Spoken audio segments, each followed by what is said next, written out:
ఇవాళ నేను ఏం చెప్తున్నా అంటే,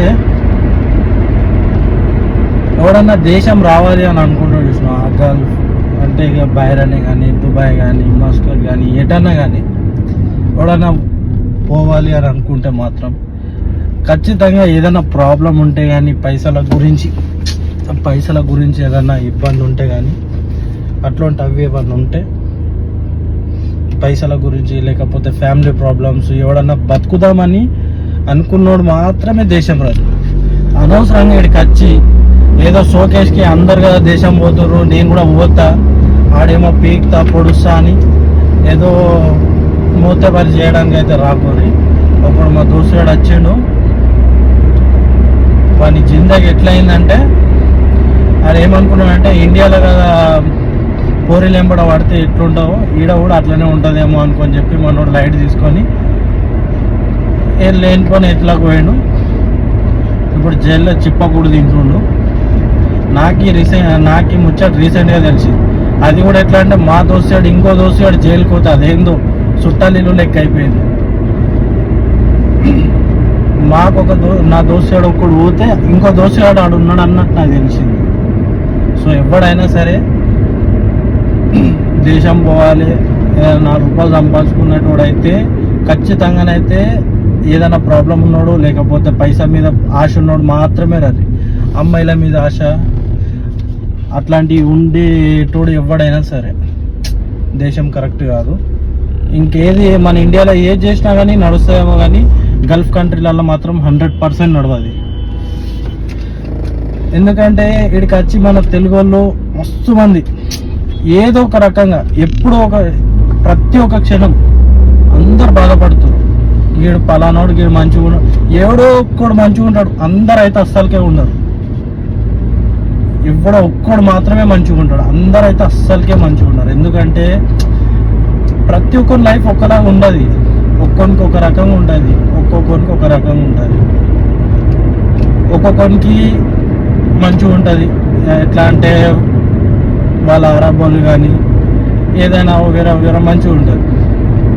ఇంకొకళ్ళది ఏంటిదంటే ఇట్లా ఫ్రీడమ్గా ఉంటుంది. ఇంకొకటి ఏం చెప్తాడంటే మన తెలుగు వాళ్ళని ముంచుదామని తీసుకెళ్తాడు. సో ఇటువంటి మోసాలకు పోగురి. మీకు ఒకవేళ బైరాన్ రావాలి అని, ఏదైనా బైరాన్ అనే ఏ కంట్రీ అయినా సరే, మీకు ఒకవేళ ఖచ్చితంగా మేము ఒక ఫారిన్ కంట్రీకి పోతాము, మాకు కొంచెం బెటర్ శాలరీ కావాలి, మంచిగా మేము పని చేసుకోవాలి అని అనుకుంటారు చూసారా.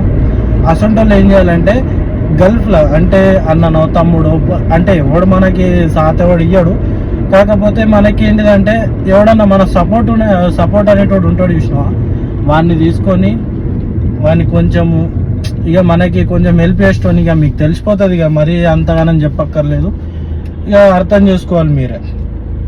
ఎవడన్నా మనోడు హెల్ప్ చేస్తాడు పర్లేదు అని అనుకునే అలాంటి హెల్ప్ మాత్రమే తీసుకోవచ్చు. ఎందుకంటే మీరు ఇప్పటికి కూడా మా రూమ్ పక్క పొండి ఇంకా 2-3 ఇట్లానే నార్మల్ వీసాలు తీస్తారు, లక్షలకు లక్షలు దిగుతారు. పాపం ఆ ₹1,00,000 మళ్ళీ ఇక్కడ సంపాదించేందుకు మళ్ళా అతను సంవత్సరం అంతా కష్టపడాలి. నాకు అది అర్థమైతలే. ఆయన 1,00,000 సంపాదించేందుకు 1,00,000 కట్టి మళ్ళీ 1,00,000 సంపాదించేందుకు వచ్చి అదేందో నాకు అర్థమైతలే. సో ఇట్లాంటి పనులు వేయకండి. ఏదైనా సరే ఒకటికి రెండు సార్లు ఆలోచించి రండి. మీకు వర్క్ కానీ ఏదైనా కానీ అన్ని బాగానే దొరుకుతాయి. ఎట్లా అంటే పని కావాలి, పట్టుదల ఉన్నోనికి ఖచ్చితంగా గల్ఫ్ దేశం అనేది అన్నం పెడుతుంది, అది ఉత్తగా విడిచిపెట్టదు. ఎవడో టైంపాస్ కత్తాడు, నేను నాకు ఇండియా పోరీల్ని చూసి బాగా అలసిపోయినా, ఏదో బయట దేశం పోరీల్ని చూస్తా అది ఇది అని చెప్పి అనుకుంటాడు చూసినా, వాని బద్దలు ఇక్కడ చింపేస్తారు ఇక్కడ. ఎందుకంటే ఇది మన ఇండియా గవర్నమెంట్ కాదు కదా, ఎవరైనా సరే. మళ్ళీ ఇంకోటి ఏంటిదంటే మన ఇండియా వాళ్ళు ఎవరు హెల్ప్ చేయరు. ఇప్పుడు మీరు ఇటువంటి ఏదైనా మంచి పని చేసి మీరు ఏం లేదు, మీ తప్పేం లేదు అని అనుకుంటే మాత్రం మీకు ఎవరైనా హెల్ప్ చేస్తారు కావచ్చు. కానీ మీరు వచ్చి లత్కోర్ పని చేస్తే మాత్రం ఎవడు హెల్ప్ చేయడు. అన్న, తమ్ముడు, చుట్టాలు, పక్కాలు అందరు నేను చూసిన అవుతారు. అంటారు నీకేం పోయే కాలం వచ్చిందిరా గంత దూరం పోయి చిల్లరేసాలు. ఎందుకంటే నువ్వు చిల్లరేసాలు ఇంటికాడ ఎన్ని వేసినా కూడా అందరు పట్టించుకోరు. ఎందుకంటే పోరాడే పీకండి, ఎందుకంటే వాళ్ళకి తెలియదు, ఏదో అనుకుంటారు, అది వేరే విషయం. కానీ ఇక్కడ అట్లా ఉండదు.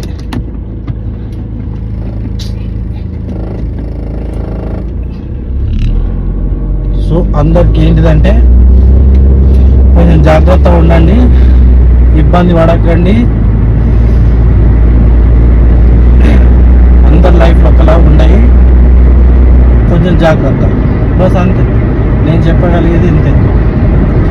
మీకు ఎవరన్నా లేదు ఫారిన్ కంట్రీ ఖచ్చితంగా పోవాలి అని అనుకుంటారు చూసిరా, అసలు వాళ్ళు ఏం చేయాలంటే, అంటే మీకు ఏదైనా అంటే ఇప్పుడు ప్రజెంట్ ఇండియాలో ఏదైనా వర్క్ చేసినప్పుడు మీకు ప్రజెంట్ ఇది ఒక వర్క్ మీద మీకు అవగాహన ఉంది, లైక్ ప్లంబర్ కానీ, ఏసీ కానీ, మెకానిక్ కానీ, ఇలాంటి వర్క్స్ ఏమైనా ఉంటాయి చూసిరా.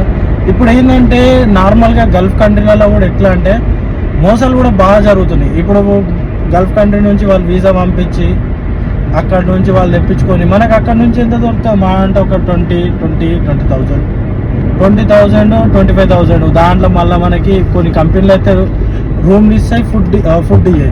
కొన్ని కంపెనీలు ఏం చేస్తాయి, ఫుడ్ ఇవ్వాలి, రూమ్ ఇస్తుంది.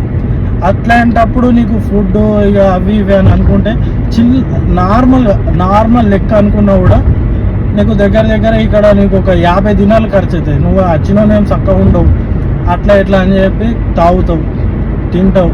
మళ్ళీ బ్యాలెన్స్ మన ఇంటికాడ కదా 100-200 వేసుకుంటే నడవది. పోతే మన ఇంటికాడికి ఖచ్చితంగా పోతాయి ఒక 2,000-2,500 దాకా పోతాయి. ఇవన్నీ వేసి నువ్వు ఇంటికి 10,000 12,000 నువ్వు పంపించి ఎన్ని సంవత్సరాలు కష్టపడతావు? నువ్వు జీవితాంతం చేసినా కూడా నువ్వు ఇక్కడ కష్టపడలేవు. నార్మల్గా నీకు ఏ పని లేకుండా నువ్వు ఇదేంటి టైంపాస్ కడతా, ఎంజాయ్ చేస్తా, పోరిని చూస్తా, ఇక్కడ అందరు మన లెక్క కాదు, ఏడికాడికి చింపేస్తారు. జాగ్రత్తగా ఎవరైనా సరే ఏదైనా వర్క్ చేసుకోవాలనుకుంటే మాత్రము సిన్సియర్గా మీకు ఏదైతే పని మీద అవగాహన ఉంటుందో ఆ పని మాత్రమే ట్రై చేయండి. అంతేగాని అది చేస్తా అని మాత్రం పెద్ద ఇది చేసుకోకండి. ఇంకోటి ఏంటిదంటే ఎవరైనా సరే వీసా గురించి కానీ ఏదైనా ప్రాబ్లం ఉంటే తెలిసిన వాళ్ళని ఎవరినన్నా అనుకోరు. కానీ ఒక్కటి మాత్రం నేను 100% చెప్తున్నా, ఏ ఏజెంట్లను మాత్రం ఖచ్చితంగా నమ్మద్దు. ప్రతి ఒక్క ఏజెంట్ని అస్సలకే నమ్మద్దు. అర్థమైందా? మీరు అదే లక్ష అతనికి కట్టి ఆ ₹1,00,000 సంపాదించేందుకు మళ్ళా సంవత్సరం నీ టైం వేస్ట్ ఇడ. అర్థమవుతుందా? మళ్ళా సంవత్సరం టైం వేస్ట్ బొక్క. సో నేనేమంటున్నా అంటే జాగ్రత్తగా చేసుకోరి, అంతేగాని ఈ ఏజెంట్ని నమ్ముకోకండి, ఇబ్బంది పడకండి. ఇదే నేను చెప్పేది. ఏజెంట్లు చెప్పేటి ఎట్లా చెప్తారంటే, నువ్వు పోయిన 2 నెలలకే నీకు మొత్తం ఎట్లా అంటే అడపడు నీ పేరు మీద ఆస్తి రాసి ఇచ్చేస్తాడు అని అంటారు. ఆస్తి కాదు కదా, కనీసం మన ఇంట్లోకి కూడా రానియాడు, మనని వాని గేట్ లోపలకు కూడా రానియాడు. ఒక కుక్కని చూసినట్టు చూస్తాడు. అంటే నాకైతే నా దృష్టిని బట్టి నా దేవుడి దయ వల్ల నాకు అట్లాంటిది ఏం జరగలేదు. కానీ నేను చాలా మందిని చూసిన, చాలా మందిని నేను ఇప్పటివరకు ఏ వీడియోలు చేయలేదు ఇట్లా గల్ఫ్ మీద అట్లా చేయండి ఇట్లా. ఎందుకంటే ఇన్ని చూస్తున్నా కదా, ఏ పోంతి మనకెందుకు అని అంటే. కానీ నేను ఎంతమందిని చూసినో అంతమందిలో మన తెలుగు వాళ్ళు మాత్రమే బలయ్యారు. ఎవరో కాదు, మన తెలుగు వాళ్ళు మాత్రమే బలవుతారు, అవుతున్నారు కూడా. ఇంకా కూడా ఏ బంగ్లాదేశ్ వాళ్ళు, కేరళ వాళ్ళు, లేకపోతే వేరే అదర్ కంట్రీస్ వాళ్ళు అంటే వేరే విషయం, పక్కకు పెట్టు. ఆఖరికి ఎందుకు మన ఏపీ స్టేట్ అంటే మన ఆంధ్రప్రదేశ్ వాళ్ళు కూడా ఎక్కువ మోసపోతలేదు. మ్యాక్సిమం మన తెలుగు వాళ్ళు మాత్రమే, మన తెలంగాణ వాళ్ళు మాత్రమే. ఏదన్నా జగిత్యాల, కామారెడ్డి, కరీంనగర్ చెప్తున్నా కదా, ఇంకా టోటల్గా మన తెలంగాణ ఒక్కటే మోసపోయేది ఓన్లీ. సో ఏంటంటే జాగ్రత్త రండి. తెలిసిన వాళ్ళు ఉంటే వాళ్ళతో పని లింకిపించుకోండి, వాళ్ళకి చెప్పండి నాకు ఈ పని మీద అవగాహన ఉంది, ఏడన్నా పని ఉంటే చూడమని చెప్పు. ఎందుకంటే వర్క్ ఉన్న ఏ వర్క్కి ఆ వర్కే మనుషులు అవసరం ఉంటుంది.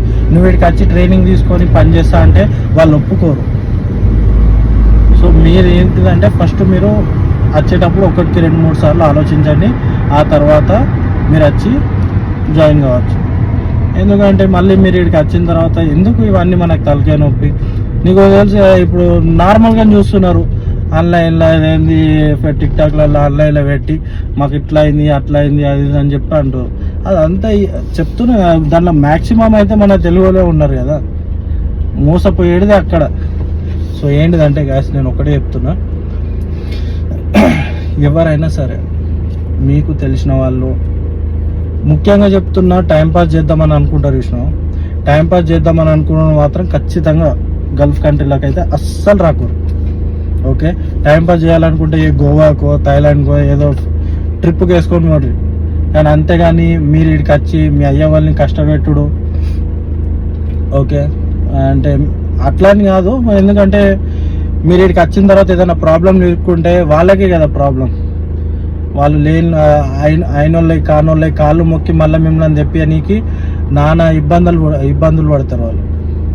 సో నేను ఏమంటున్నా అంటే, మీరు మీ పని ఏందో జాగ్రత్త చేసుకొని మీది ఏందో మీరు చూసుకోండి. ఎందుకంటే ఫ్యామిలీ, మనకి ఫ్యామిలీ ఇంపార్టెంట్. నేను చెప్తున్నా కదా, ఇంకొక విషయం ఏం చెప్తున్నా అంటే, ఎంత చిల్లరాడైనా అయ్యి ఉండొచ్చు పేదింట్లో, అంటే ఒక మధ్యతరగతి ఇంట్లో ఏం వెళ్ళని ఇల్లు ఉంటుంది చూసినావా, అసొంటి ఇంట్లో ఏం వెళ్ళనోడైనా సరే వాడు నార్మల్గా ఖచ్చితంగా వాడు పని చేసి వాడు బాగుపడతాడు ఇక్కడ. ఎందుకంటే ఒక్కొక్కసారి ఒక్కొక్క మంత్ శాలరీ అత్త చూసినావా, మనము ఒక కాటన్ బీర్లో తాగినంత కిక్ వస్తుంది. శాలరీ వస్తూ ఉంటుంది చూసినావా, మా వర్క్ చేస్తే ఆ థ్రిల్లే వేరు ఉంటుంది తెలుసా. సో నేనేమంటున్నా అంటే, ఓకే మధ్య తరగతికి పైసా ఆశ చూపించినాం అనుకో, వాడు ఖచ్చితంగా బాగుపడతాడు.